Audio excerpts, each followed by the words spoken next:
से करना है, कुछ नहीं सुना। अच्छा कुछ भी नहीं सुना? मैंने इतना सारा पढ़ाया मैम था। मैंने भी कुछ नहीं सुना। ठीक है, ओके, कोई बात नहीं। हाँ, तो ये जो छात्र होते हैं, कक्षा प्रबंधन का अगर हम पढ़ते हैं क्लास मैनेजमेंट, तो उसको 4 वर्गों में बांटा गया है। फर्स्ट इज प्रारंभिक, सेकंड अनुभवी, थर्ड विद्यालय जाने वाले छात्र, और फोर्थ होता है विशेष ध्यान देने योग्य समूह। तो फर्स्ट में क्या था कि जो बिगनर्स होंगे उनको क्या करना है, हमें एक बेस बनाना है उनका, कि जिससे अगर वो इस सब्जेक्ट में यहाँ पे उन्होंने एडमिशन लिया है या वो करना चाह रहे हैं या क्लास में वो आए हैं, तो उनका इंटरेस्ट बने, उनको प्रेरणा मिले उस सब्जेक्ट को आगे कंटिन्यू करने की। तो उनको पृष्ठभूमि बतानी है कि क्या है योग, क्या है, ठीक है। हम गीता के अकॉर्डिंग बताएंगे कि समत्व तो बहुत हाईएस्ट लेवल हो जाएगा, ठीक है। तो उनको नॉर्मल छोटी छोटी बेस बताना है कि योग का मतलब जुड़ना होता है, ठीक है। तो हम हर लाइफ में हर चीज से हम जुड़ते हैं, जैसे हम कहीं बाहर निकल रहे हैं तो अपने दोस्तों से बातचीत करना, वहां भी उनसे मिलके रहना, मतलब किसी भी चीज में परफेक्शन। तो ऐसे हमें उनको डेली लाइफ से जोड़ के बतानी है चीजें, कि आप कोई भी काम कर रहे हो उसको परफेक्शन से कर रहे हो, वो भी योग है। बट यहाँ पे अगर आते हैं हम, अगर योग हम थेरेपी की बात करें या पोस्टर्स की बात करें, तो अपने शरीर से जुड़ने के लिए, कि हम क्या कर रहे हैं, लाइफस्टाइल क्या है हमारा, क्या हम खाना खा रहे हैं, तो हमें एटलीस्ट पता होना चाहिए कि क्योंकि वो हमारी बॉडी को हार्म कर रहा है। तो वो सारी नॉलेज हमें होनी चाहिए। जब हम अवेयर होंगे, नॉलेज होगी, तो हम खुद उस चीज से दूर होंगे। तो ये सारी चीजें उनको सिखानी है या समझानी है, धीरे धीरे, एकदम सिखाएंगे तो तब भी ओवरफ्लो हो जाएगा वो।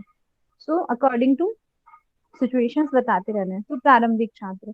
नेक्स्ट इज अनुभवी, कि उनको पहले से ही पता है, मतलब उनको क्या करना है, उनको पता है कि हट प्रदीपिका में 15 आसन होते हैं, लेकिन अभी क्या करना है, उनको और जानना है कि कौन से आसन का फायदा बताया है, कौन से आसन का तरीका विधि क्या बताई है, उनके लाभ हानि क्या है, किसको करना चाहिए किसको नहीं करना चाहिए।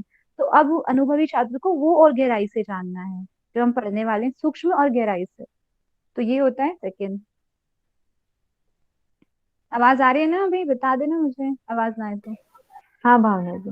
ठीक है जी। विद्यालय जाने वाले छात्र होते हैं 6 से 17 वर्ष वाले, जिनको क्या होता है, अगर हम उनको स्टूडेंट लाइफ से ही उनके अंदर योग का ज्ञान डाल देंगे, तो वो आगे अपनी आने वाली लाइफ तक उसको फॉलो करेंगे। तो इसलिए जो स्टूडेंट होते हैं उनको भी परिचित कराना है कि योग है क्या। सिर्फ पोस्चर, अगर आप उनको पोस्चर बता देंगे छोटे स्टैंडर्ड में, 6-7 साल की उम्र में आपने पोस्चर सिखाए, लेकिन जब 10 साल से वो बड़े हो गए तो उनको थोड़ा प्राणायाम बताया, तो थोड़ी थोड़ी चीजें उनको सिखाते जाना है।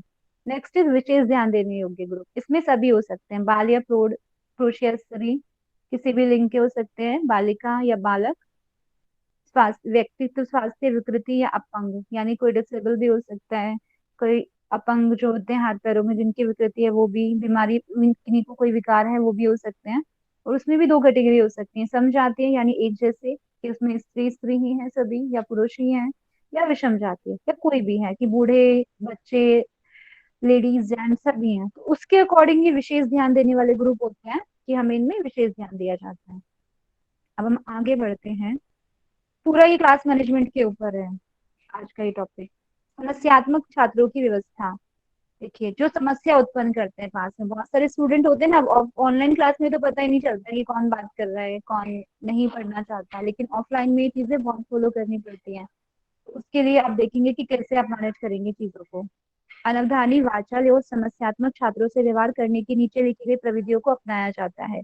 जब क्लास में ऐसे स्टूडेंट आ जाते हैं तो उनसे कैसे टैकल करेंगे। ऐसा नहीं है, ठीक है, कि एक होता है पता है डिफरेंट क्या होता है, कि आप एक सब्जेक्ट टीचिंग आप पढ़ के जा रहे हो, बीएड जो करके जाते हैं, या डाउट बीएड वाले होते हैं, उनमें बहुत डिफरेंस होता है। बिकॉज जब एक बीएड वाले जो स्टूडेंट है वो टीचिंग बुक पढ़ के जाएगा, टीचिंग मेथड्स उनको शिक्षण सिखाया जाएगा, तो क्लास में वो वही चीजें अप्लाई करेंगी, उस तरीके से बच्चे को हैंडल करते हैं। इसीलिए एक जब स्कूल होता है उसका क्राइटेरिया होता है कि बीएड होना चाहिए, बिकॉज उनके अंदर वो एलिजिबिलिटी होती है, वो उन चीजों को पढ़ के पहले से ही आते हैं कि बच्चों को कैसे उन्हें, क्योंकि बच्चे तो हर तरीके के मिलने वाले हैं आपको, पढ़ने वाले भी, ना पढ़ने वाले भी, और शैतान भी। तो कैसे उनको आपको करना है, क्लास मैनेजमेंट कैसे देखना है, वो सारी चीजें आपको यहाँ सिखाई जाएंगी।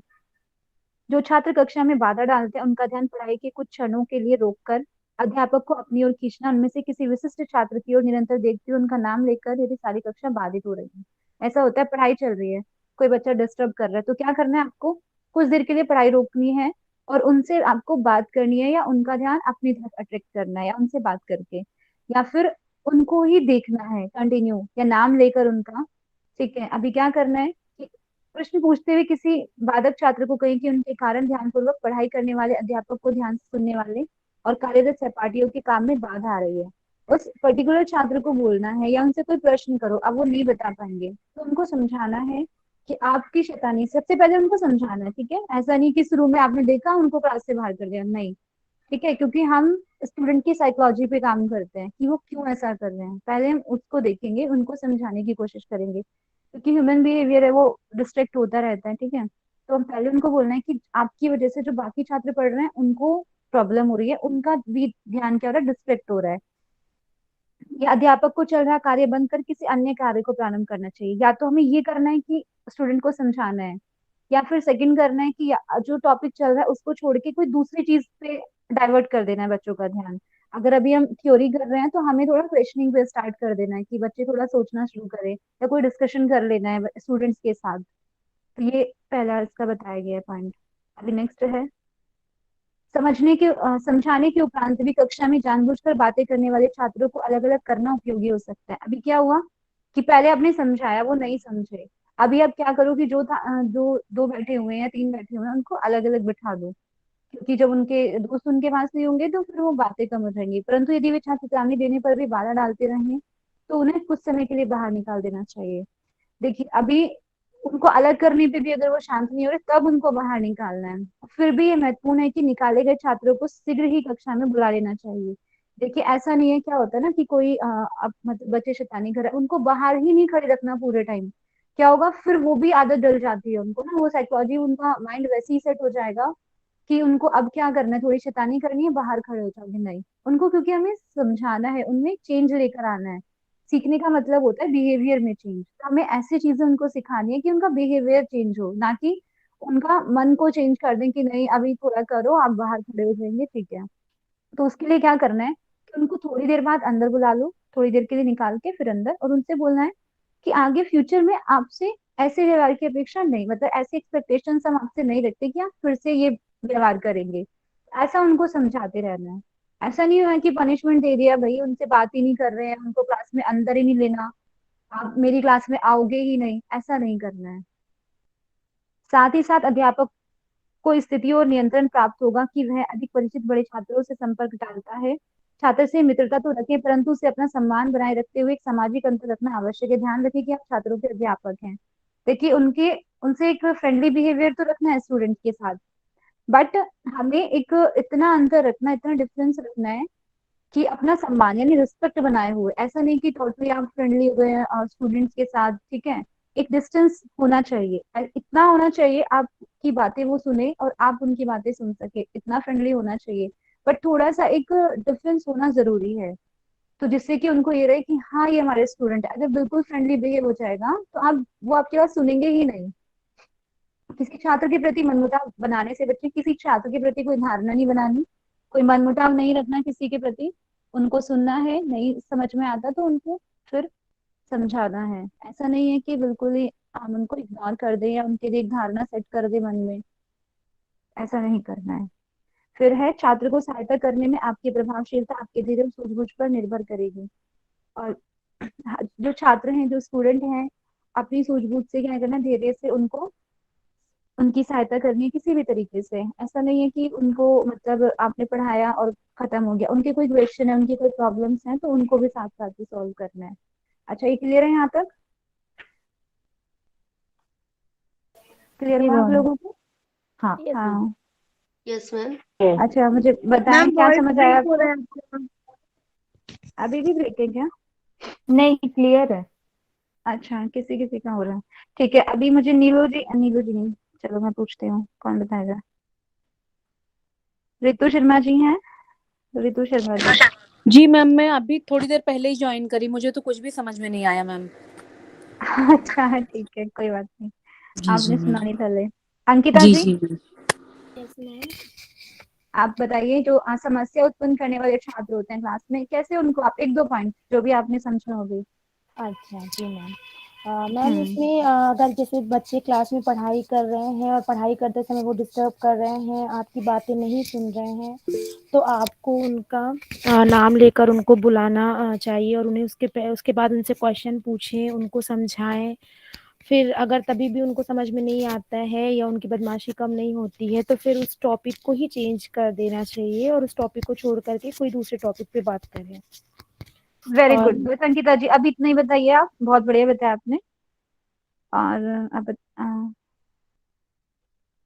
स्वाति जी, शिवाती, ये स्वाति है, जो भी हैं आप बताएं कुछ।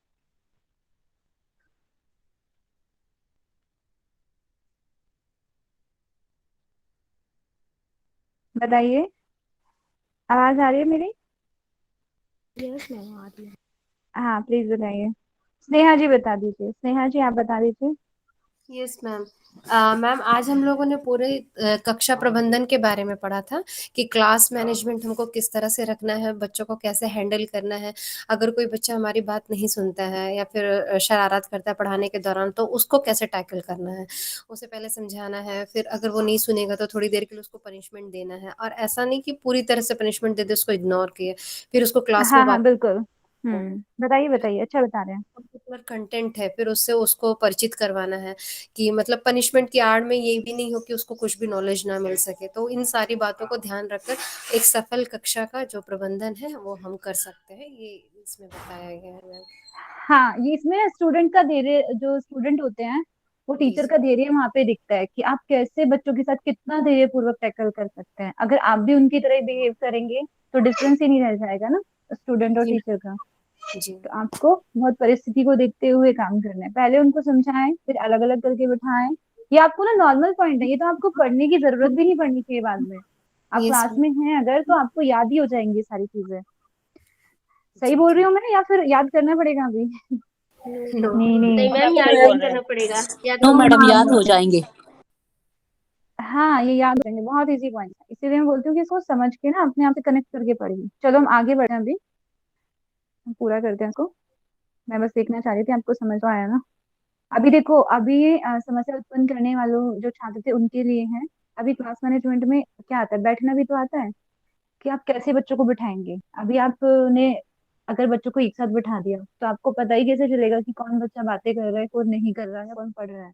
तो आपको बिठाने का भी डायरेक्शन दिया जाता है कि आप किस तरीके से बिठाएं। तो आप सुनेंगे इसको, बहुत ज्यादा डीपली हम शब्दों को नहीं पकड़ेंगे। जब हम दूसरी क्लासेस की करेंगे नेट वाली, तो वहां पे फिर मैं इसको छोटी छोटी चीजों को भी आपको बोलूंगी कि ये आप याद रखो। अभी आप नॉर्मल नॉर्मल चीजें याद रखिए जो कि मेन आपको रखनी है थ्योरिटिकल क्वेश्चन लिखने के लिए। कक्षा में बैठने की व्यवस्था पंक्ति यानी रो बना के, अर्धचंद्राकार हाफ सर्कल बनाते हैं ना इससे, उसमें या छोटे गोले में की जा सकती है। या तो आप रो में, मोस्टली क्लासेस में रो में बिठाते हैं क्योंकि बच्चे ज्यादा होते हैं, तो रो बना देते हैं 1 2 3 करके, उसमें बच्चे बैठते हैं। अगर थोड़े कम बच्चे हैं तो अर्धचंद्राकार बना लीजिए। या नीचे आप बैठे हुए हैं, जैसे सर्दियों में क्या होता है पार्क में बैठ जाते हैं, तो छोटे गोले में भी की जा सकती है। यह ध्यान में रखिए कि प्रत्येक छात्र लगभग 40 वर्ग फीट स्थान, यहाँ पे देखो बात हो रही है ना, थोड़ा सा ध्यान देंगे। यहाँ पे थोड़ी बात भी हो रही है कि आप ये प्रैक्टिकल क्लास की, क्योंकि यहाँ पे जो उसका दिया हुआ है ना प्रैक्टिकल क्लास के अकॉर्डिंग भी दिया हुआ है थोड़ा, कि आप जब योगासन की प्रैक्टिस कराते हैं तो 40 वर्ग फीट स्थान उपलब्ध होना चाहिए। तदनुसार कक्षा में व्यवस्था रखी जाए। देखिए ध्यान रखेंगे, ऐसा क्वेश्चन नेट में बनता है कि कितना स्थान होना चाहिए छात्र के लिए, तो 40 वर्ग फीट। भूमि पर दरी बिछी होनी श्रेयस्कर है। पॉइंट्स ध्यान रखेंगे, फर्स्ट है पंक्ति अर्धचंद्राकार और छोटे गोले, तीन चीज ये हो गई, फर्स्ट सेकंड थर्ड। अभी है नेक्स्ट है कि स्थान क्या होना चाहिए, 40 वर्ग फीट, या आप पॉइंट्स में लिख सकते हैं। जब आप आंसर करेंगे ना लॉन्ग क्वेश्चंस के, तो आप पॉइंट्स बनाइए। जरूरी थोड़ी है उसको पूरा, मतलब वो तो डिपेंड करेगा कि 20 मार्क्स का क्वेश्चन है कि 10 का है कि 5 का है। तो कोशिश कीजिए आप पॉइंट्स बताएं ज्यादा से ज्यादा, तो आपके पेजेस भी ज्यादा कवर होंगे और आप अच्छा भी वो इफेक्ट डालेगा कि हाँ आपने एक छोटी छोटी चीज को पकड़ा है। फिर है कक्षा में व्यवस्था रखी जाए, ठीक है। भूमि पर दरी बिछी होनी श्रेयस्कर है, परंतु यदि दरी उपलब्ध ना हो तो भूमि अच्छी प्रकार स्वच्छ की गई हो और छात्र अपनी चटाई या पट्टी बिछाए। देखिए मेनली क्या होता है ना, आपने देखा होगा प्रैक्टिस में कॉलेजेस वगैरह में दरी बिछी होती है, फिर उसके ऊपर आप अपनी चटाई या अपना मैट या जो भी आप लेकर चाहते हैं वो बिछाते हैं। तो ये 2 पॉइंट्स यहाँ पे हो गए। दरी या पट्टी पर छात्र का अपना जो दरी बिछी हुई है, ठीक है, या चटाई बिछी हुई है, उसके ऊपर आपका 3x6 फीट का स्वच्छ कपड़ा होना चाहिए। उसके ऊपर आपका होना चाहिए, कपड़े में आपका मैट भी हो सकता है, या जैसे कई जगह क्या होता है व्हाइट कपड़ा लेकर जाते हैं, उस पर अपनी प्रैक्टिस करते हैं, क्योंकि नीचे दरी बिछी हुई है ऑलरेडी। तो ये सारी चीजें इसमें बताई हैं। फिर है अध्यापक का स्थान ऐसा हो कि प्रत्येक छात्र को अच्छी प्रकार से दिखाई पड़े। मतलब ऐसा है ना कि क्या होता है कि जितना आई कांटेक्ट बना रहता है ना स्टूडेंट के साथ, तो उनको चीजें जल्दी समझ आती हैं, और थोड़ा वो क्या अटेंटिव भी रहते हैं। फिर तो अध्यापक को देखा होगा आपने क्लासेस में हमेशा एक मतलब उनका जो स्थान होता है ना बैठने का, प्रैक्टिस कराने का, वो थोड़ा ऊपर होता है, कि जिससे वो हर बच्चे को देख सके या हर स्टूडेंट उनको देख सके। ये चीज भी ध्यान रखेंगे। यदि छात्र समूह बड़ा हो तो अध्यापक दिखाई पड़ने की दृष्टि से एक मंच का होना श्रेयस्कर है। अगर बहुत बड़े ग्रुप में आप प्रैक्टिस करा रहे हैं, असेंबली हो रही है, वहां पे प्रैक्टिस करानी है, तो क्या होना चाहिए, एक मंच ऊपर का होना श्रेयस्कर है, मंच पे खड़ा होना है। छोटे समूह के लिए छात्रों को अर्धचंद्राकार बिठाना, ध्यान रखेंगे, छोटा समूह होगा तब आप अर्धचंद्राकार बिठा सकते हैं, बड़े समूह में ये पॉसिबल नहीं है, ताकि प्रत्येक छात्र को अध्यापक दिखाई दे सके। यदि मंच हो तो वह घूमने वाला होना श्रेयस्कर होना चाहिए। अगर मंच पे है तो मंच भी कैसी होगी कि जिसपे जो टीचर खड़े हैं वो घूम सके चारों तरफ। ऐसा नहीं होना चाहिए कि एक ही साइड से दिख रहा है, बच्चे देख पाए उनको पूरी तरह, तो घूमने वाला स्पेस पूरा होना चाहिए उनके पास। कक्षा या प्रसाद यानी हॉल अच्छी प्रकार से वेंटिला मतलब होना चाहिए, उसमें वेंटिलेशन होना चाहिए, क्योंकि आप श्वास प्रश्वास करते हैं, तो हवा का आना जाना वहां पे कंटिन्यू रहना चाहिए। और सुप्रकाशित, उसमें प्रकाश भी आता हो, ताकि अध्यापक को सारे छात्र अच्छी प्रकार से दिखाई दें, और छात्रों को भी सीखते समय मंच पर अध्यापक अच्छी प्रकार दिखाई दें। ठीक है, क्यों होना चाहिए वेंटिलेशन, क्योंकि अच्छे से लाइटिंग होगी तो एक दूसरे से कांटेक्ट अच्छे से बन पाएगा। अभ्यास कक्ष में यथासंभव पूरी शांति हो और वह बाधा रहित हो, और हाँ थोड़ा शांति वाला स्थान होना चाहिए जहाँ पे पीस हो, थोड़ा ऐसा नहीं शोरगुल ज्यादा हो, ट्रैफिक की आवाज ज्यादा आ रही है। तो जो आप मेडिटेट कर रहे हैं या आसन कर रहे हैं या प्राणायाम कर रहे हैं, तो हम बात करते हैं कॉन्शियसनेस की, कि कोई भी प्रैक्टिस आपकी योग इफेक्ट तब होता है, ऐसा नहीं होता आप प्रैक्टिस कर रहे हो ध्यान आपका कहीं और है, आप किसी और से बात कर रहे हो, नहीं नहीं मैं प्रैक्टिस कर रही हूँ, ऐसा तो पॉसिबल नहीं कि आप उसके बेनिफिट्स लो। तो इसलिए जब भी ध्यान कोई भी प्रैक्टिस करता है, 15 मिनट्स करे या 20 मिनट्स करे, कॉन्शियसनेस, आप जो भी प्रैक्टिस कर रहे हो ना, इतनी सजगता होनी चाहिए। जब सजगता जिस पार्ट पे होगी वो वहीं पे एनर्जी का फ्लो आपका प्रॉपर होगा, ऑक्सीजन लेवल वहां बढ़ेगा, ऑक्सीजन लेवल बढ़ेगा तो ब्लड सर्कुलेशन वहां पे बढ़ेगा। तो इसलिए किसी भी प्रैक्टिस को करते हुए ध्यान करें, प्राणायाम करें या आसन, आप ना तो बात करें, और कोशिश करें बस अपना जो जो भी चेंजेस बॉडी में हो रहे हैं, जो भी स्ट्रेच बॉडी में आ रहा है, वहां पर प्रॉपर ध्यान। जितना कॉन्शियस होंगे वो आपका कॉन्शियसनेस आपकी पूरा होल डे यानी आपकी जो पढ़ाई में भी दिखाई देगा, आप वहां पे भी स्टेबल होना स्टार्ट हो जाएंगे। अगर आसन में भी आप बात कर रहे हैं, हंस रहे हैं, मजाक कर रहे हैं, इधर उधर हंसना चाहिए, मतलब खुश रहना चाहिए, बट ये है कि मतलब डिस्ट्रैक्ट कम होना है, बातें कम करनी है, प्रैक्टिस करो बट कॉन्शियस होकर थोड़ा देखो कि बॉडी में क्या चेंजेस हैं, वही योग है। आप सिर्फ खींचना शरीर को, वो योग नहीं होता। यहाँ तक समझ में आया कैसे बिठाना है बच्चों को, बैठने की व्यवस्था क्या होनी चाहिए, यस मैम। अध्यापक को कहाँ रहना चाहिए, बच्चों को कैसे रहना चाहिए, अभी देखो थोड़े निर्देश यस मैम। बताए गए हैं।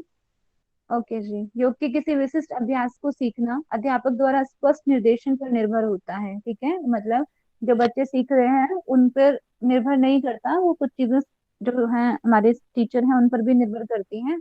उनका निर्देश स्पष्ट होना चाहिए। उन्होंने बोला कि आपको नाड़ी शोधन करना है, तो नाड़ी शोधन करने के लिए आपको पूरा इंस्ट्रक्शन देना है कि आपको फर्स्ट 2 फिंगर्स फोल्ड करनी है, राइट नॉस्ट्रल को बंद करना है, लेफ्ट से इनहेल, और जो हिंदी वाले छात्र हैं उनको हिंदी में बताना है कि अपनी सीधी नाक जो है दाई नासिका को बंद कर लीजिए, बाई से सांस भरिए।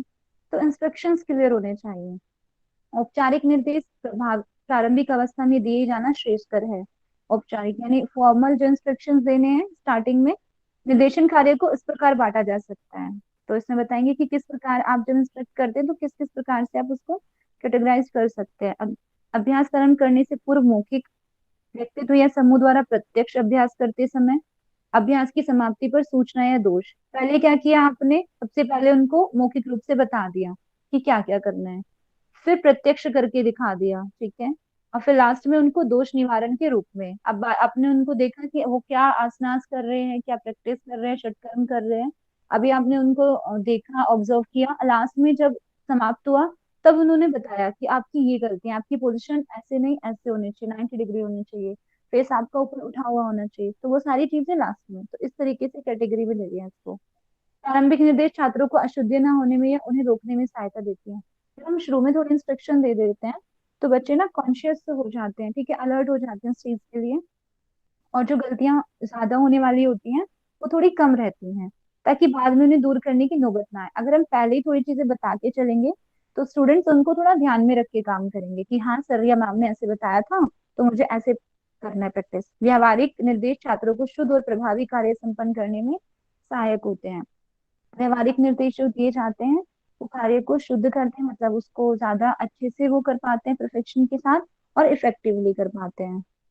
निम्नलिखित अध्यापक को अपने निर्देश छात्रों तक पहुंचाने में सहायक होंगे। फर्स्ट है, इस बात से आश्वस्त हो कि कक्षा के सभी छात्रों का ध्यान आपके निर्देश देने के पूर्व आप पर रहे। ये चीज आपको ध्यान रखनी है। आपने इंस्ट्रक्शन दे दिए, ऐसा हो सकता है कुछ बच्चे वहां पर ना हो या कुछ बच्चों ने नहीं सुना हो, तो ध्यान दें कि सबने सुना हो। जब भी कोई लंबा स्पष्टीकरण देना आवश्यक हो तो छात्रों को बिठा कर दे। अगर हमें ज्यादा चीजें बतानी है तो स्टूडेंट्स को पहले बिठा ले कि आप बैठ जाइए, कुछ चीजें मुझे बतानी है आपको, फिर उनको बताएं। आपके निर्देश संक्षिप्त दिए गए हैं। जो इंस्ट्रक्शंस देने हैं वो संक्षिप्त में हो, पूरा उनको अच्छे से बताना है, स्पष्ट क्लियरली बताना है, और थोड़ी स्पीड है वो कम करके बताना है कि बच्चों को समझ में आए। एक समय में केवल एक ही बात के निर्देश हो, और ऐसा है कि आप जब करा रहे हैं, आप फॉरवर्ड बेंड के निर्देश दे रहे हो तो आप सिर्फ फॉरवर्ड बेंडिंग के बारे में ही बताएं। अगर आप फॉरवर्ड, बैकवर्ड और बैलेंसिंग तीनों को मिक्स कर देंगे तो वो उनको समझ ही नहीं आएगा कि आप किसकी बात कर रहे हो, क्योंकि अभी वो स्टूडेंट है, वो तो सीख रहे हैं। अगर वो टीचर होंगे तो बात अलग है कि उनको तो पता ही है, लेकिन जो आपसे सीखने आ रहा है वो स्टूडेंट है, और उनको तो आप तरीके से बताएंगे मिक्सअप किए बिना, तो ही उनको समझ आएगा। छात्रों का अपना ध्यान आकर्षित बनाए रखने के लिए भिन्न भिन्न शब्द प्रयोग को अपनाएं, और बच्चों को अपनी तरफ अट्रैक्ट करने के लिए हमें डिफरेंट डिफरेंट वर्ड यूज करने हैं, हिंदी के भी, इंग्लिश के भी, और प्रभाव जो उनको सोचने पर मजबूर करें, प्रभावी शब्द उनको। यदि छात्र कोई बात पहली बार नहीं समझ पाए तो उन्हें पुनः परिवर्तित शब्दों में समझाइए। अगर सामने वाले को आप बता रहे कि अग्निसार क्रिया के बारे में बता रहे हैं कि उसको पेट को अंदर की तरफ खींचना है, धीरे से बाहर करना है, अब उनको नहीं समझ में आया तो थोड़ा और चेंज करके बताएं उन्हें कि कपालभाति जैसे करते हैं उसमें और इसमें क्या डिफरेंस है। तो ऐसा नहीं कि एक ही तरीके से आपको बताना है, जब नहीं समझ में आ रहा तो और इजी करिए उसको, एक ही तरीके से नहीं समझाना है बार बार। ठीक है, समझ आया यहाँ पे निर्देश कैसे देने हैं? Yes, हाँ, ma'am. Yes ma'am. ओके, देखिए ये देख लीजिए कि बैठने के यहाँ पे कुछ दिखाए हैं, देखिए अध्यापक हैं तो ऐसे भी बैठा सकते हो आप छात्रों को, एक रो पहले बनी, दूसरी ये, एक ये वाला होता है कि एक रो आपने साइड में बना दी, एक इस साइड में, दो तरीके हो गए। सबसे बेस्ट माना जाता है ये वाला, और ये वाला बना दिया, ठीक है, हाफ सर्कल बना दिया इसमें, अर्धचंद्राकार की स्थिति बना दी ये। एक ये है कि आपने ऐसे करके बिठा दिया बच्चों को, एक लाइन इधर बना दी, एक लाइन सामने, एक इधर, तो इसमें आई कांटेक्ट ठीक से नहीं बन पाता, लेकिन इसमें सबसे ज्यादा आई कांटेक्ट बनता है। ये हाफ सर्कल हो गया पूरा। अभी आगे वाले बच्चे होंगे इनसे आई कांटेक्ट नहीं बन पाएगा। एक ये है, ये आमने सामने वाला है, तो सबसे बेस्ट इसको माना जाता है। वो डिपेंड करता है बच्चों की स्ट्रेंथ कितनी है। ये छोड़ दीजिए, सारा वही है। चलिए थोड़ा सा बता देती हूँ मैं इसको यहाँ से। दृश्य श्रव्य साधन, विविध क्षेत्रों में विज्ञान की प्रगति ने अनेक प्रविधियों का विकास किया है। अभी क्या है कि बहुत सारी टेक्निक्स और आने लगी हैं। पहले तो क्या होता था, सिर्फ लेक्चर मेथड चलता था कि आपके गुरु बैठे हैं उन्होंने आपको बताया, बट अभी देखिए हम ऑफलाइन नहीं मिल पा रहे तो ऑनलाइन, क्योंकि ये सारा विज्ञान की जो टेक्निक्स है, ये नई नई टेक्निक्स बन रही हैं, गूगल मीट से कर रहे हैं, यूट्यूब से पढ़ रहे हैं, एफबी पे लाइव भी हो जाता है, तो बहुत सारी अलग अलग टेक्निक्स हैं अभी पढ़ने की।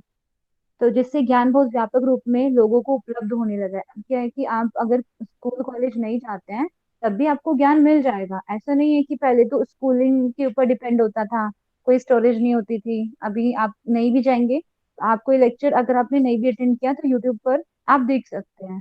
इस कारण से हमारी संचार पद्धतियों में उल्लेखनीय परिवर्तन होने लगे हैं। जैसे कंप्यूटर में अध्यापन के क्षेत्र में मानव शक्ति की आवश्यकता को घटाया है। अनेक स्थानों में रहने वाले छात्रों को अनेक समूह को एक स्थान में, पहले क्या होता था ना, मानव शक्ति को कैसे घटाया है कि अभी क्या होता है कि आप सारे स्टूडेंट्स हैं, अभी चाहे आप कॉलेज में भी नहीं आ रहे हैं लेकिन मैं सबको एक साथ कनेक्ट करके एक बार में चीजें बता सकती हूँ।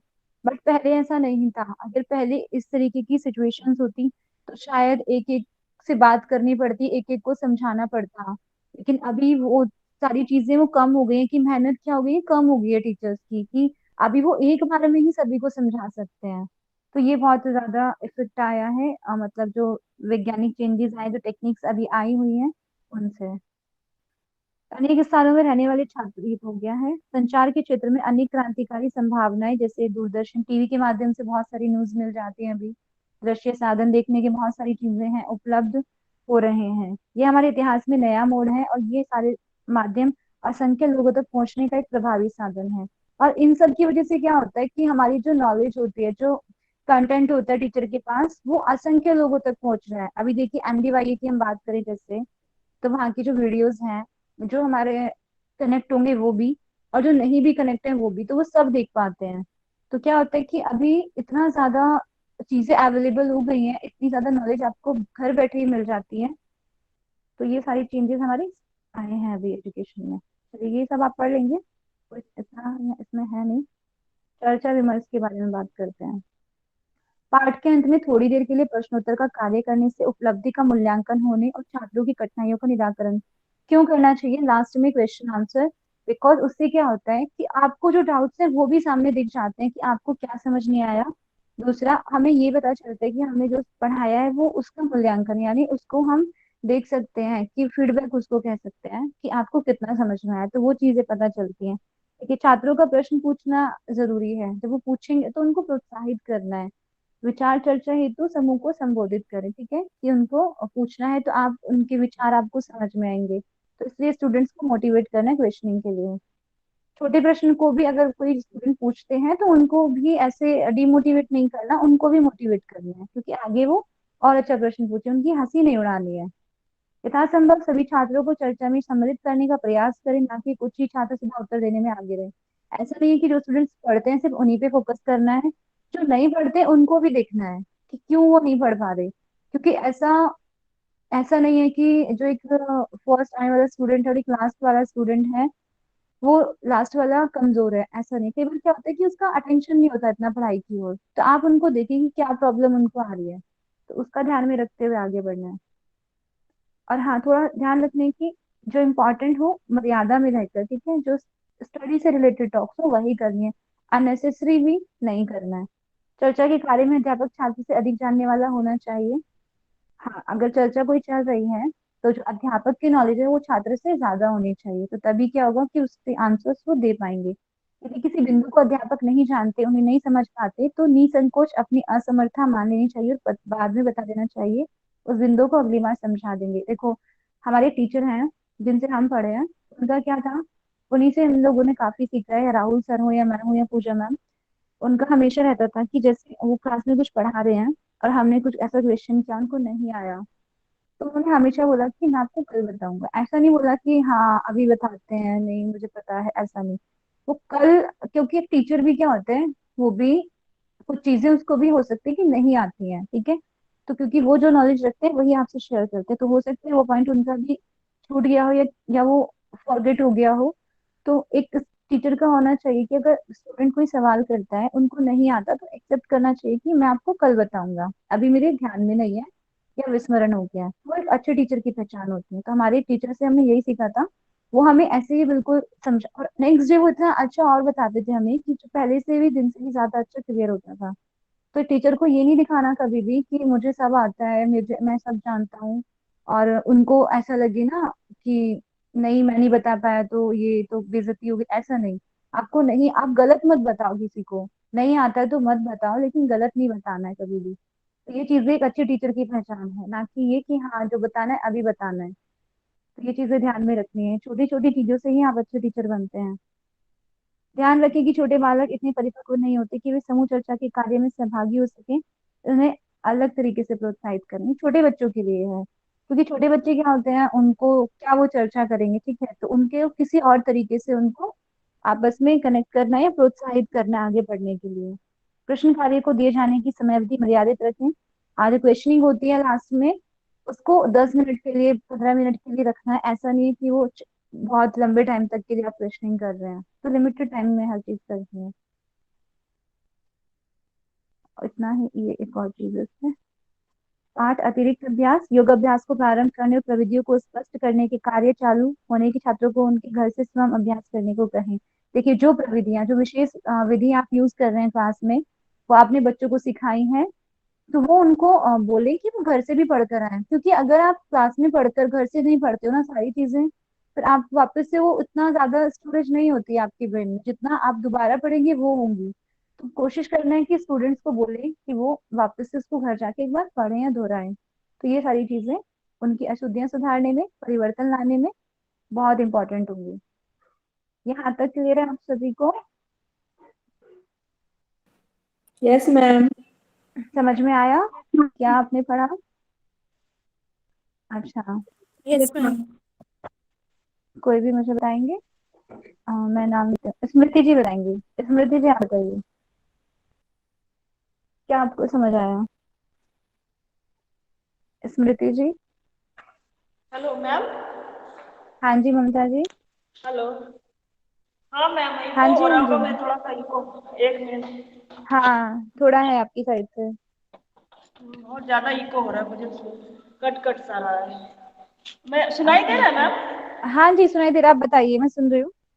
मैम ये बोल रहे हैं, जैसे डिस्कशन हम लोग कर रहे थे स्टूडेंट को कैसे बैठाना चाहिए, कैसे ये करना चाहिए, तो इसमें हम अपना भी कुछ ऐड करें, क्योंकि जो बिल्कुल इंस्ट्रक्टेड है बस उसे ही लिखना है, हम कर नहीं नहीं, सकते कर हैं? सकते हैं थोड़ी, जब आप थियोरेटिकल लिखते हैं ना, मैं देखो मैं बार बार यही बोलती हूँ, अगर मैं नहीं आपको नहीं, मैं हाँ। वो समझ रही हूँ। जैसे हम लोग कह रहे हैं ना कि भाई नॉर्मल टीचिंग अलग है, क्योंकि योगा का जो टीचिंग है उसमें क्रियात्मक है, तो इसलिए जैसे आपने अर्धचंद्राकार होना चाहिए, इतना फ्री होना चाहिए, इत्यादि होना चाहिए, ये है, इसमें तो हम मॉडिफिकेशन नहीं करेंगे। लेकिन जैसे संप्रेषण किस तरह का होना चाहिए स्टूडेंट के साथ, और हम्म। वो है, तो उसमें जो नॉर्मल है उनको भी हम इंक्लूड तो इसमें कर ही हाँ सकते हाँ, हैं। आप लिख सकते हैं, आप लिख सकते हैं, जब थ्योरेटिकल क्वेश्चन होता है ना, थोड़ी चीजें आप ऐड ऑन कर सकते हैं, ऐसा कुछ नहीं है। जो हाँ आपको उससे हाँ। अतिरिक्त भी ज्ञान है, जो कि आपने कम्युनिकेशन से सीखा है, जैसे मैं कम्युनिकेशन पढ़ाती हूँ, वहां से आपको कुछ लगता है, तो वो चीजें हाँ, आप ऐड कर अब जैसे सकते हैं। जैसे हम लोग कह रहे हैं कि अभी आज के परिप्रेक्ष्य में क्या है कि हम्म जैसे ये लास्ट वाला लाइन कि भाई स्टूडेंट्स का जो है इतनी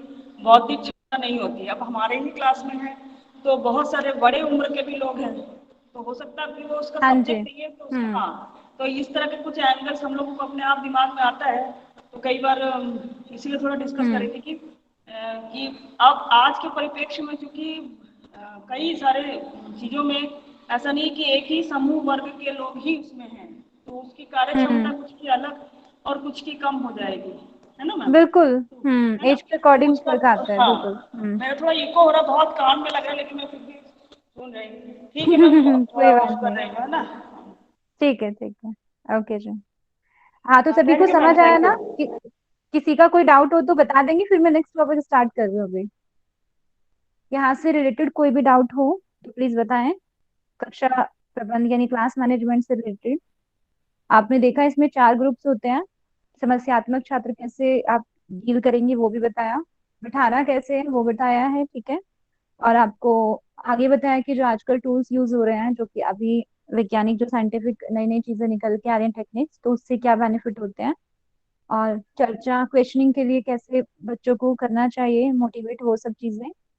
और उनको कैसे, मतलब होमवर्क कह सकते हैं हम, है ना, घर जाके भी उस चीज को वापस से रिपीट करें। तो ये सारी चीजें सीखने में क्या होंगी, हेल्पफुल होंगी। तो ये हमारी टीचिंग का पार्ट है। क्लियर है अभी सभी को? मैंने वापस से भी पूरा एक बार समराइज कर दिया है। यस मैम, क्लियर है। ओके जी, ठीक है, तो हम नेक्स्ट स्टार्ट कर रहे हैं टूल से रिलेटेड। जी प्रेरणा जी, ओके।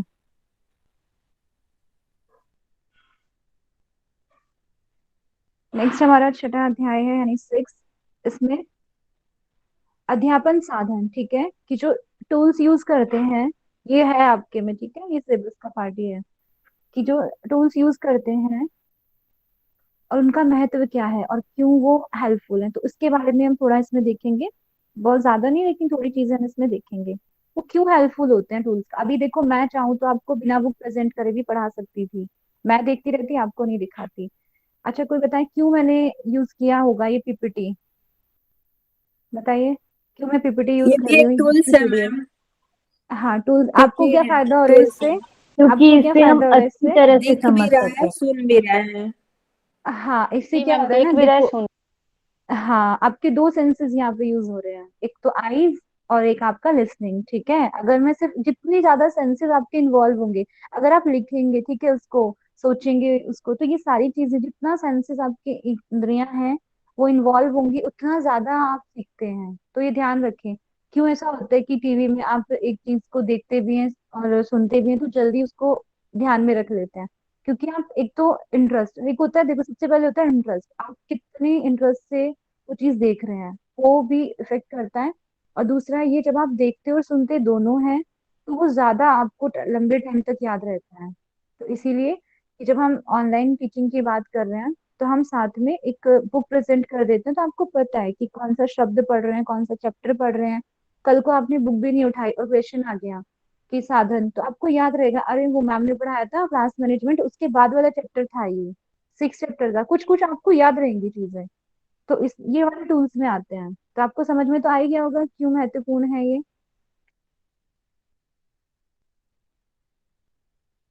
श्री किमियस ने जी कहा है, ठीक है, इनके अकॉर्डिंग है ये। सभी अध्ययनों में नींव इंद्रियों संवेदी वस्तुओं को स्पष्टता प्रस्तुत करने में निहित है, जिससे कि उन्हें आसानी से मूल्यांकित किया जा सके। ठीक है, क्या होता है कि जो साधन होते हैं, हमारी इंद्रियां उनसे ज्यादा सीखती हैं और आसानी से क्या होता है, हम चीजों को समझ सकते हैं। ये उनके अकॉर्डिंग है, श्री किमिनियस ने कहा है ये, उनके अकॉर्डिंग डेफिनेशन दी है। उपयुक्त विषय को समझने तथा सीखने के लिए साधन प्रभावशाली तरीके, कोई भी विषय है उसको सीखने या समझने के लिए ना, साधन जो टूल्स यूज करते हैं बहुत इफेक्टिव होते हैं। प्रारंभक तथा अभिप्रेरक, स्टार्टिंग में या तो बिगनर्स, अभिप्रेरक मतलब उसको ज्यादा स्टिमुलेट कर, मतलब सीखने के लिए ज्यादा अभिप्रेरित करते हैं, स्टिमुलेट करते हैं हमारे इंटरेस्ट को। ये अंत नहीं, तुरंत पढ़ाने में बेहतर तरीके हैं। मतलब अगर हम, अंत तो छोड़ दो कि अंत में पढ़ाते हैं बाद में पढ़ाते हैं, उससे नहीं, परंतु पढ़ाने में ही बेहतर तरीके होते हैं। एक टीचर अगर टूल्स का यूज करते हैं, अगर मैं यहाँ पे पेन का यूज ना करूँ, ठीक है, अभी मैंने हटा दिया, तो आपको पता ही नहीं चलेगा मैं पढ़ा क्या रही हूँ। अगर मैं पेन यूज करने होंगी यहाँ पे, तो आपको तुरंत पता चल जाएगा कि मैं ये वाली लाइन पढ़ा रही हूँ। तो ये टूल्स हैं, पेन का यूज करना, बुक का यूज करना, कैमरा ऑन करना, ये सब टूल्स के अंतर्गत आता है, अपने हाव भाव को देना। तो इससे क्या होता है कि बेहतर तरीके आते हैं। यह छात्रों को केवल मनोरंजन के लिए नहीं बनाया गया, बल्कि उनकी इंद्रियों का दृष्टि तथा श्रवण के प्रयोग के लिए बनाया गया है। ऐसा नहीं है कि इससे छात्रों को एंटरटेन करना, नहीं, उनकी इंद्रियां जैसे कि आईज और श्रवण, उनके ईयर्स ज्यादा से ज्यादा आपसे कनेक्टेड रहें, वो देखें आपको बार बार और सुने। तो इसलिए ये चीजें इंपॉर्टेंट हैं। बेहतर अध्यापन के लिए यह अति प्रभावशाली माध्यम है। अगर आप इफेक्टिव टीचिंग देंगे तो उसके लिए ये टूल्स आपको अपनाने पड़ेंगे। आधुनिक काल में प्रत्येक अच्छा अध्यापक इसका प्रयोग करता है। कोई भी अच्छा टीचर होंगे तो वो, उनको नहीं आता कोई बात नहीं, लेकिन उनको सीखना चाहिए, क्योंकि टीचिंग एक ऐसी फील्ड है कि वहाँ पे लाइफ टाइम लर्निंग चलती है, आपकी, एक टीचर की भी, स्टूडेंट की भी। क्योंकि अगर बच्चे को समझ नहीं आ रहा तो कहीं ना कहीं वो टीचर का भी फॉल्ट है। तो इसलिए टीचर को भी अपने ऊपर काम करना है, ऐसा नहीं है कि टीचर को अपने ऊपर काम नहीं करना। नई नई चीजें जो आती जा रही है उनको सीखना भी है। कौन कौन से साधन हो सकते हैं? अच्छा, आप बताएं क्या क्या साधन होते हैं क्लास में पढ़ने के या पढ़ाने के, क्या क्या टूल्स यूज किए जा सकते हैं? मैम ब्लैक बोर्ड, मैम चौक। चार्ट होते ब्लैक हैं, बोर्ड, ब्लैक चार्ट, बोर्ड में पेन कलर होता है। चौक और चार्ट्स हाँ, बनाते हैं, मॉडल्स बनाते और हैं। मॉडल्स, राइट, और मॉडल्स, बुक। हाँ, प्रोजेक्टर पे हो सकता है, हाँ, स्लाइड दिखाना वीडियोस आजकल। दिखाते हैं मैम, वीडियोस। हाँ बिल्कुल, वीडियोस भी बच्चों को दिखाते हैं, वीडियोस दिखाते हैं, वो सारी चीजें। तो जितना भी हम एक्स्ट्रा चीजें यूज करते हैं ना बोलने के अलावा, वो सब हमारा उसमें ही आता है, किसमें, टूल्स में आता है। और ये बच्चे को क्या आता है, बच्चों को अटेंटिव बनाने के लिए, अपना उनकी तरफ अट्रैक्ट होने के लिए, ठीक है, कि टीचर की तरफ वो अट्रैक्ट रहे, वो देखें सुने, और सिर्फ एक चीज को लेकर वो बोर ना हो जाए, सारी चीजें उनको पता होनी चाहिए, सुने वो, उनकी ज्ञानेंद्रियां जो हैं वो ज्यादा कनेक्टेड रहें। इसलिए मोटर तथा ज्ञानेंद्रियों का प्रयोग करना चाहिए, कि उनके जो मोटर नर्व्स है, वो क्या होता है, जब आप कोई चीज दिखाएंगे ना, पूछेंगे, वो साथ साथ रिस्पॉन्स करेंगे। जब रिस्पॉन्स करते हैं तो हमारी मोटर जो न्यूरॉन्स होते हैं जो, वो रिस्पॉन्स करते हैं, एक सेंसरी नर्व होती है, एक मोटर होती है। तो जब आपको कोई चीज दिखाई जाएगी तो आपका ब्रेन तक मैसेज जाएगा, फिर आप रिएक्ट करेंगे, तो आपकी मोटर नर्व्स काम कर रहे हैं उस टाइम पे। जिसके द्वारा छात्र उपयुक्त विषय को अधिक अधिक जो कुशलता के साथ समझ सकें। जो आप चीजें दिखाएंगे उसके बाद क्या होगा, उनसे और ज्यादा अच्छे से वो समझ पाएंगे। उद्यान, नोली, अग्निसार जैसे अभ्यास को बेहतर समझाने के लिए स्पर्श, ठीक है, स्पर्श करके उनको, क्योंकि उद्यान क्या होता है, उद्यान बंद, नौली लगाना, अग्निसार, ये क्या होता है कि उसको स्पर्श के माध्यम से हम उनको सिखा सकते हैं, कि उनको छूकर बता सकते हैं कि भाई कौन सी चीज कैसे करनी है, कितना नौली अंदर जानी है, तो उसके माध्यम से भी उनको सिखाया जा सकता है। जो अंधे व्यक्ति होते हैं उनके लिए ज्यादा प्रयोग की जाती है ये वाली। यौगिक अभ्यासों के विभिन्न मानकों को अंधे व्यक्तियों के लिए प्रयोग किया जाता है, मतलब जो डिसेबल होते हैं उनके लिए भी ज्यादा ये चीजें यूज की जाती हैं। क्या क्या हो सकता है, कान जैसे ग्रोमोफोन, रेडियो, आंख जैसे चित्र सिनेमा कैमरे, ब्लैक बोर्ड, बुलेटिन, मानचित्र, मानचित्र होता है मैप वगैरह, दोनों आंख तथा कान जैसे ध्वनि चलचित्र दूरदर्शन, मतलब इसमें क्या होता है आंख और कान दोनों का इन्वॉल्वमेंट, तो उसमें क्या होगा, वीडियो देखना, क्योंकि उसमें ऑडियो वीडियो दोनों नजर आएगी आपको, तो वो और ज्यादा इफेक्टिव होता है। शैक्षणिक दौरा तथा यात्रा, कोई ऐसी मतलब ट्रिप वगैरह ले जाते हैं कि जो एजुकेशनल ट्रिप होती है उसको, अन्य तरीके जैसे समाचार पत्र, किताबें या योगिक ड्रामा, कोई एक ड्रामा करने के लिए बोला है जिसमें आसन कराने को बोला है, या आसन से रिलेटेड कुछ भी एक तैयार किया है, कोई प्ले वगैरह, तो वो भी इसमें हो सकता है। तो ये सब हमारे टूल्स में आते हैं। इसमें कोई कंफ्यूजन है? बहुत इजी टॉपिक है ये तो, नो मैम। नहीं है मैम। ना। हाँ, अब इसमें प्रयोग बताया है कि चित्रों का प्रयोग कैसे करना है। अच्छा चित्र हजारों, देखो क्या होता है ना, अभी क्या होगा कि मैंने कुछ बोला नहीं, आपके सामने ये लिख दिया, ठीक है, या मैंने इसकी पिक्चर शो कर दी, तो मुझे आपको अगर मैं एक्शन बिना बोले एक्शन करके दिखाती कुछ भी, तो शायद आपको समझने में प्रॉब्लम होती, लेकिन बिना बोले मैंने ये लिख दिया ना, तो आप तुरंत उसको समझ जाएंगे। तो कहा जाता है कि जो एक अच्छा चित्र होता है हजार शब्दों के सदृश होता है। आपने एक पेंटिंग बना के रख दी, उसमें आपने ट्री बनाया, प्लांट्स बनाए, रेन बनाई, घर बनाया, आपने कुछ नहीं बोला और आपने वो पेंटिंग रख दी, तो बच्चे उसमें से हजार चीजें ढूंढ लेंगे।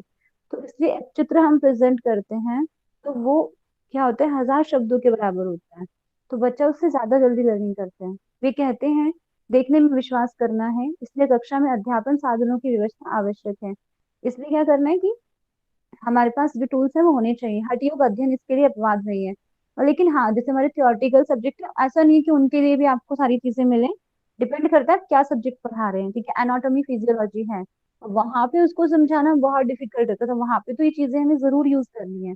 कौन सा ऑर्गन है उसके लिए पिक्चर बताने चाहिए, पूरा आपके पास स्केलेटन सिस्टम होना चाहिए, तो ये सारी चीजें वहां पे जरूरी है। अब आप हर जगह अप्लाई करें तो वो भी चीज गलत है। तो वहां पे बताइए कि हठ योग अध्ययन या हमारी गिरण संहिता बुक है, तो उसमें आसन के लिए तो आप कर सकते हो, धोती वगैरह के लिए, लेकिन कुछ जैसे और क्रियाएं हैं, प्राणायाम है, तो आप उनको दिखा नहीं सकते मॉडल्स के थ्रू, तो कहीं कहीं ये चीज फॉलो नहीं होगी। इन चित्रों को बहुत अधिक समय लटका कर रखें, अध्यापक छात्रों को बहुत आसानी से इनके विस्तृत वर्णन को समझा सकता है। कोशिश करें कि एक लंबे टाइम तक ये स्टूडेंट्स के सामने रहें, कि जितना वो उसको देखेंगे उतनी चीजें उनको याद रहेंगी, और उनको अच्छे से टीचर को समझाना है। अब अध्यापन साधनों के लाभ क्या होते हैं, क्योंकि क्वेश्चन है आपका, टूल्स हैं उनके बेनिफिट्स क्या होंगे। सीखने वाला पाठ को शीघ्रता ढंग से सीख जाते हैं, पाठ सिखाने में छात्रों को अभिप्रेरित या उत्प्रेरित करने में सहायता करते हैं, छात्रों को व्यस्त रखते हैं और वे सोचना शुरू करते हैं। सबसे मेन होता है उनकी थिंकिंग पे काम करना। बुकिश नॉलेज आप दे दोगे, लेकिन लर्निंग वो होती है जब स्टूडेंट के विचार, वो क्या सोचते हैं, वो आप सामने प्रकट हों, तो वो इसमें हेल्पफुल होंगे। माध्यम से आदान प्रदान किया गया ज्ञान अपने प्रभाव के कारण लंबे समय तक विद्यमान रहता है। जब क्या होगा, वो अपने विचारों को अपने टीचर्स के साथ या अपने स्टूडेंट, मतलब जो फ्रेंड्स हैं उनके साथ शेयर करेंगे, तो एक लंबे टाइम तक उनके दिमाग में रहेंगे। और प्रदर्शन तथा विभिन्न साधनों के कारण विषय का छात्रों के लिए अधिक स्पष्ट किया जा सकता है, और जो भी हम सब्जेक्ट पढ़ा रहे हैं और वो उनको अच्छे से समझ आएगा। बात यह है कि जो भी सब्जेक्ट बच्चों के पास है वो उनको क्लियर होना चाहिए, तो उनके माध्यम से वो सब्जेक्ट उनको क्लियर होगा।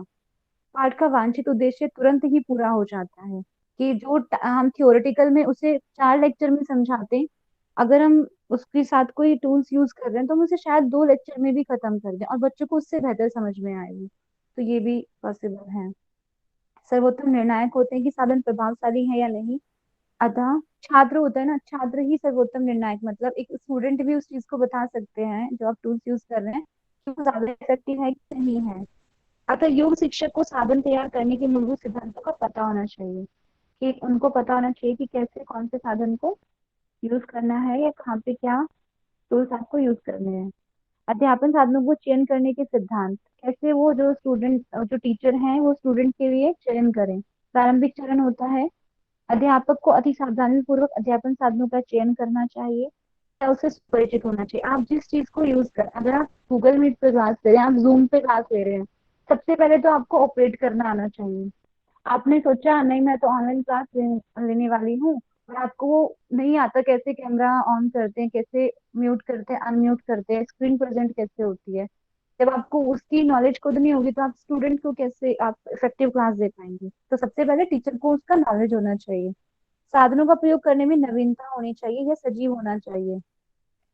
ठीक है, कि जो अध्यापक जो साधनों का यूज कर रहे हैं वो नवीन होना चाहिए। ठीक है, हो सकता है किसके अभी ये टूल्स की बात कर रहे हैं या जो भी चीजें वो एकदम न्यू हो, ठीक है, और सजीव होना चाहिए। सजीव ये हर जगह अप्लाई नहीं होगा, ठीक है, डिपेंड करता है सिचुएशंस पे। कक्षा में साधनों के अधिक प्रयोग को टालना चाहिए। हाँ, ऐसा भी नहीं कि ज्यादा टूल्स यूज करने हैं, बार बार आप पिक्चर दिखा रहे हैं।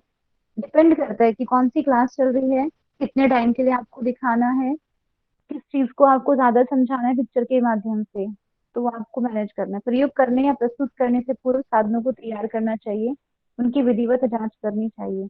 आप जो भी टूल्स यूज करने वाले हैं उसको पहले देखने की वो सही है कि नहीं है, वो काम कर पाएंगे क्लास के दौरान या नहीं। तब प्रयोग करना चाहिए जब छात्र ग्रहण करने के लिए तैयार हो, उनका सामयिक प्रयोग करना चाहिए, वे सही तकनीकी रूप से उत्कृष्ट हो, उन्हें क्रमबद्ध रूप से प्रस्तुत करना चाहिए, अंत में चर्चा की जानी चाहिए। इसमें यह है कि एक तो इस पर अत्यधिक खर्च नहीं करना चाहिए, दूसरा ये कि बच्चों के सामने कब उसको टूल को रखें जब बच्चा, अब आपको कोई चीज समझानी है, अब बच्चों को समझ आपको बताने की सिद्धांतन कैसे लगाते हैं। अभी आपने बता दिया कोई बच्चे से कि लेफ्ट पैर को ऊपर राइट को नीचे, जो भी आपने टेक्निक बताई वो बता दी, मुद्रा ये लगानी है, आइस आपको कहाँ देखना है। अभी क्या हुआ कि बच्चों को नहीं समझ पा रहा, तो अब आपको लगता है कि उनको एक पिक्चर दिखाने की नीड है, तो तभी आपको उनको पिक्चर दिखानी है कि जब लगे हाँ स्टूडेंट उसको सच में इंटरेस्ट के साथ देखने वाले हैं। तो ऐसा नहीं कि पहले पिक्चर दिखा दी, उनको पहले देखो, उनका इंटरेस्ट जानो, उनकी कमियां जानो, कहाँ पे उनको नीड है कहाँ पे नहीं है, क्योंकि हमें नॉलेज भी तो देनी है ना साथ में उनको। अभी देखो ये टूल्स बता दिए हैं यहाँ पे, black board, bulletin board, graphic साधन, ये आप पढ़ लेंगे, ये सारी चीजें, ये सब इसी के बारे में लिखा हुआ है। ठीक है, फिर ये यहाँ पे ये खत्म होता है अभी। अच्छा, ये समझ आया आपको टूल्स का क्या महत्व है? मैम एक बार टूल्स आप दिखा देंगे क्या? कौन से टूल? वो जो अभी आप दिखा रहे थे, ब्लैक बोर्ड और ग्राफिक और हाँ ये सब। हाँ हाँ, वो वाला मैं आपको दिखाऊं अभी। अच्छा, दिख रहा है आपको? मैम थोड़ा स्लो दिखाएंगे। हाँ जी,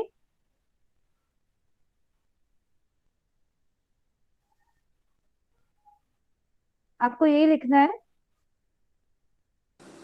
जी मैम। अच्छा ठीक है, मैम 10 के देख बाद में लीजिए, कितने हैं? यही है यहीं पे बस 12 तक।